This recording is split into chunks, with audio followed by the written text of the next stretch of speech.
Welcome guys, MGHS के related मैं दो चार चीज़ें आपको बताता चलूं कि adaptive cruise control, lane keep assist और मूड कौन सा कैसे हमें यूज़ करना है और गाड़ी में कौन सा मूड ज़्यादातर हमें यूज़ करना चाहिए। तो सबसे पहले बात करते हैं अडाप्टिव क्रूज कंट्रोल की। तो आप देखेंगे आपके स्टीयरिंग व्हील के लेफ्ट साइड पे जो बिलो साइड पे दिया गया है लीवर, वो अडाप्टिव क्रूज कंट्रोल का है। जैसे ही आप इसे अपनी तरफ पुश करते हैं तो यहाँ पे इसकी सेटिंग मीटर में आ जाती है।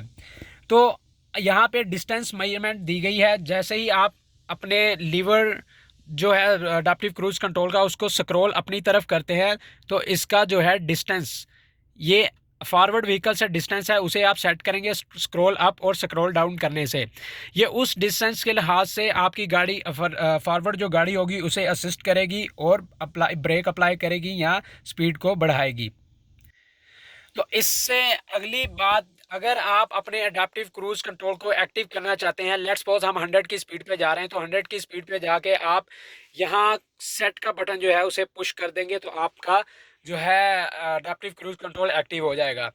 तो इसके अलावा अगर 100 की स्पीड से आप इसको बढ़ाना चाह रहे हैं तो आप इसे पुश अप करते जाएंगे तो 5 डिजिट्स करके, मतलब 105, 110, 115 करके आपकी स्पीड लिमिट बढ़ती जाएगी। इसी तरह अगर आप पुश डाउन करते जाएंगे तो 5 डिजिट्स करके आपकी स्पीड कम होती जाएगी। तो याद रखिए, आपका अडाप्टिव क्रूज कंट्रोल उस पोजीशन पे काम करेगा जब आपका सीट बेल्ट एक्टिव होगा, सीट बेल्ट अप्लाई किया होगा। सीट बेल्ट लगाने के बगैर आपकी जो है अडाप्टिव क्रूज कंट्रोल काम नहीं करेगा। तो जब आप इसे डिस्कनेक्ट करना चाहें तो इसे आप पीछे की तरफ पुश डाउन करेंगे, तो पुश करेंगे पीछे की तरफ तो ये डिस्कनेक्ट हो जाएगा। अब दूसरी बात करते हैं, आपके मूड आपका कौन सा होना चाहिए। यहाँ पे मूड के बटन दिया गया है, आप इसे जैसे ही पुश करते हैं यहाँ पे सुपर स्पोर्ट मोड आ गया है। सुपर स्पोर्ट के साथ कस्टम, कस्टम के बाद इको आ जाता है। जब आप गाड़ी स्टार्ट करते हैं तो इसका नॉर्मल मूड होता है नॉर्मली, तो आप इसको इको पे कन्वर्ट कर लेंगे। जब आप इसको इको पे कन्वर्ट करते हैं तो आपकी फ्यूल इकोनॉमी अच्छी, आपको एवरेज अच्छी मिलती है। तो इसको आप ज़्यादातर इको पे यूज़ करेंगे, इससे आपको एवरेज भी अच्छी मिलेगी। और एवरेज आप कहाँ से चेक कर सकते हैं, ये एरो कीज़ को यूज़ करते हुए आप जाएंगे कार की सेटिंग में। कार की सेटिंग में जैसे ही पुश डाउन करके आप यहाँ पे आते हैं तो यहाँ पे आप देख सकते हैं जो चौथा ऑप्शन दिया है ये है एवरेज के लिए।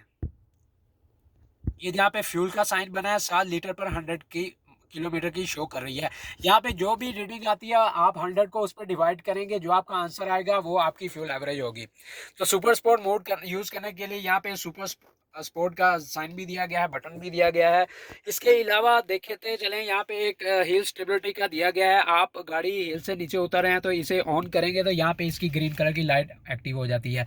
तो इससे ये होता है कि आपका डिफरेंशियल जो है एक मुनासिब तरीके से अप्रोप्रिएटली आपको नीचे लाता है। और ऑटो होल्डिंग ब्रेक का अगर आपको बताता चलूँ तो ऑटो होल्डिंग ब्रेक तब काम करेगी जब आप सीट बेल्ट अप्लाई करेंगे। इससे ये होता है कि आप ब्रेक पैडल को पुश करते हैं तो इसको आप एक्टिव कर दें, ऑटो होल्डिंग ब्रेक आपकी अप्लाई रहेगी। जितनी फोर्स से आप ब्रेक अप्लाई करते हैं उतनी फोर्स से आपकी ब्रेक अप्लाई रहेगी, आपकी गाड़ी स्कर्ट या स्लिप नहीं करती है। जब आपने इसे रिलीज़ करना है तो इसे पुश कर देना है तो ये रिलीज़ हो जाएगी। याद रखें, ये भी आपकी सीट बेल्ट के साथ कनेक्टेड है। Seat belt, without seat belt आपकी ये अडाप्टिव क्रूज कंट्रोल और ऑटो होल्डिंग ब्रेक जो है ये अप्लाई नहीं होगी। तो ये थी आपकी जो जनरल इंफॉर्मेशन। इसके अलावा अगर आपको बताता चलूँ, अक्सर कस्टमर्स का कंसर्न होता है कि रोड पे चलती गाड़ी लेफ़्ट या राइट को खींच रही होती है, तो वो हमसे आके कहते हैं कि हमारे अलाइनमेंट या बैलेंसिंग का प्रॉब्लम है। तो उस गाड़ी में बैलेंसिंग या अलाइनमेंट का प्रॉब्लम नहीं होता है। मसाला क्या होता है पीछे, रीज़न क्या होती है, रीज़न ये होती है कि हमारी गाड़ी का जो है इंटरटेनमेंट स्क्रीन में, कार में जैसे ही मैं जाता हूँ तो यहाँ पे हमारा लेन असिस्ट सिस्टम है। हमारा लेन असिस्ट सिस्टम गाड़ी का ऑन होता है, जिसकी वजह से हमारी गाड़ी लेन को असिस्ट करके राइट या लेफ्ट को स्टीयरिंग खुद ब खुद ऑटोमेटिकली आपको असिस्ट करके लेन में ले रहा होता है, जिसकी वजह से हमें ऐसा लगता है कि गाड़ी की अलाइनमेंट या बैलेंसिंग आउट है। तो ऐसा करने में अगर आपको ऐसा फील होता है तो आप लेन असिस्ट सिस्टम को ऑफ कर दें।